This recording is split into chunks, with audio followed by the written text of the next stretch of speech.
Night fam, I want you to see some videos that create racial bias. Let's start with this guy. How did you get hurt on your forehead? Two black African Americans. They beat me through my open window that I yelled out, "All lives matter." When we see a story like this, the first thought we're gonna have is that black people are aggressive. They beat me through my open window. But here is what really happened. This guy was stopped because moments before he was pointing a ball at people. He was not beaten by two black men for saying all lives matter. They beat me through my open window. He was stopped by many people of all colors for being dangerous, and he is just one of many. Just look at these two women spraying on Starbucks. They do this to make the movement look like a bunch of thugs. Another example is this man hiding his face behind the mask. He decided to destroy the street with a hammer just to show how unpeaceful the protest was. Fortunately, he was arrested.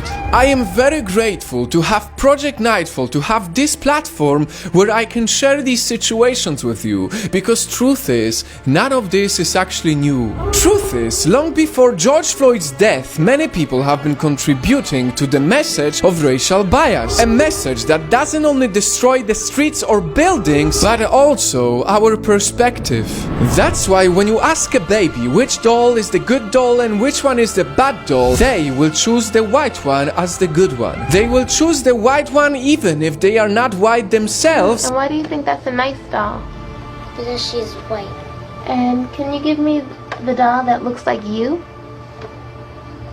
Because these babies are born into the world of constant messaging of racial bias. ¿Cuál muñeco es malo? Porque, bueno, este es moreno y este es blanco.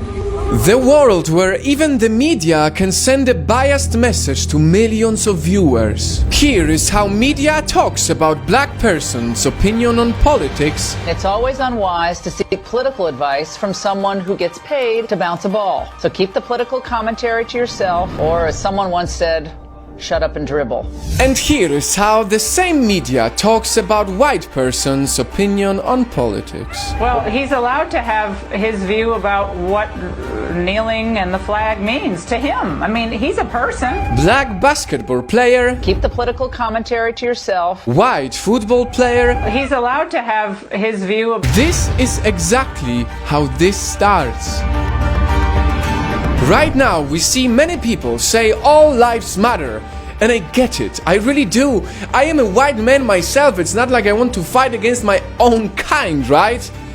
But I think we're missing a point. By saying Black Lives Matter, we don't say that they matter more than other lives. We are just saying that they also matter. And don't get me wrong, some of these protests became riots and it's wrong. But now it's important to focus on the bigger picture of racial bias that we have been building for years. Can you show me the doll that is the nice doll?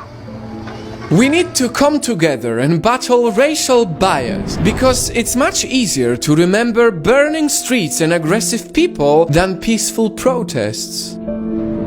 One day, we will reach the moment where all lives will truly matter. I believe that. But for us to ever reach that point, first, both of these dolls will need to be seen as equally good.